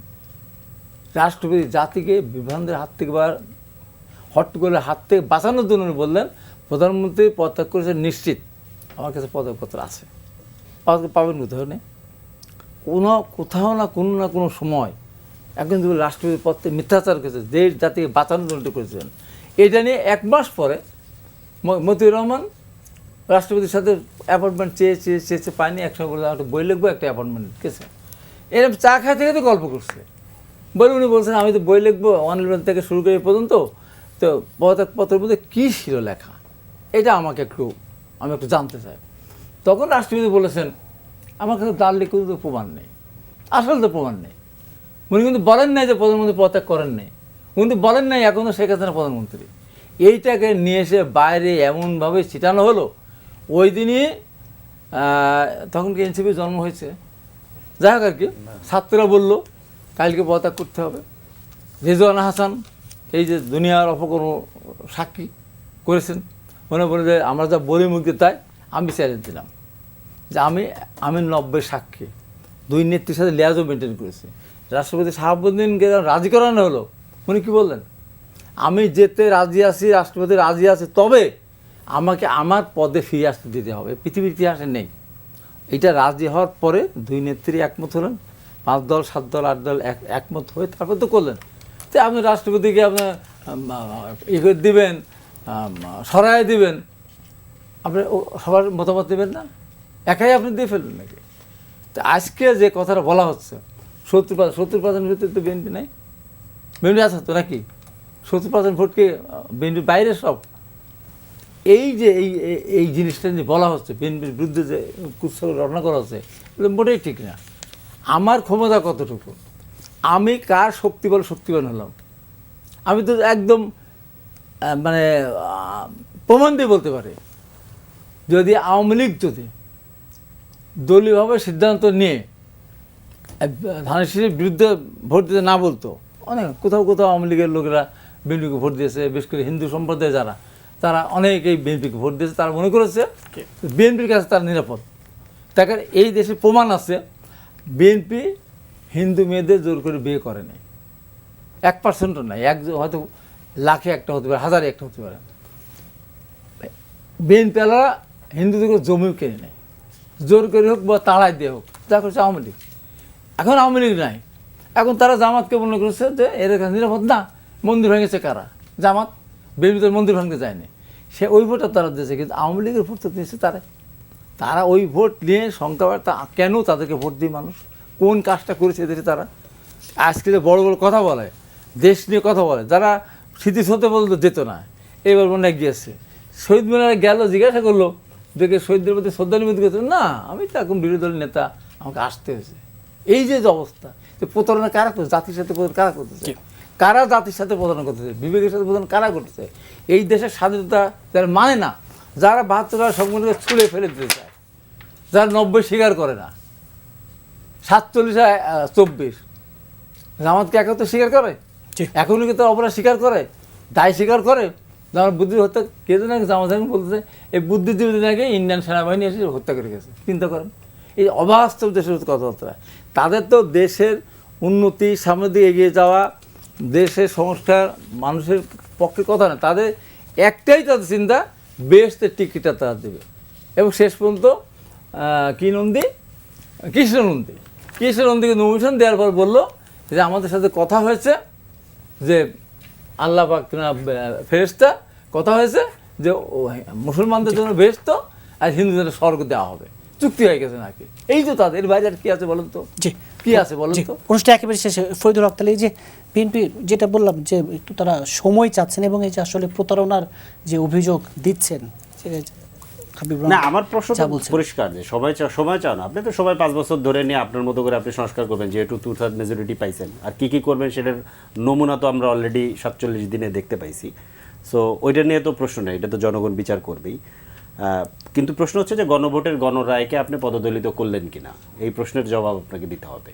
হ্যাঁ, গণভোট আপনি ধরে নিলাম যে আপনার মতো করে গণভোট হয়নি, আমি তর্কের খাতিরে ধরে নিলাম, আপনি তখন সেটা নিয়ে কিছু বলেন নাই, এবং আপনি ভোট চেয়েছেন গণভোটে হ্যার পক্ষে, এবং যখন আপনার 2/3 মেজরিটি নিশ্চিত হয়েছে, আপনি জানেন যে আপনি আপনার মতো করে সংবিধান সংশোধন করতে পারবেন, আপনি এখন পঞ্চদশ সংশোধনী যেভাবে সংসদীয় কমিটি করে করা হয়েছিল, এখন একটা সংসদীয় কমিটি আপনি করতেছেন, তো সেরকম করতে পারেন, তখন কি আপনি অস্বীকার করলেন?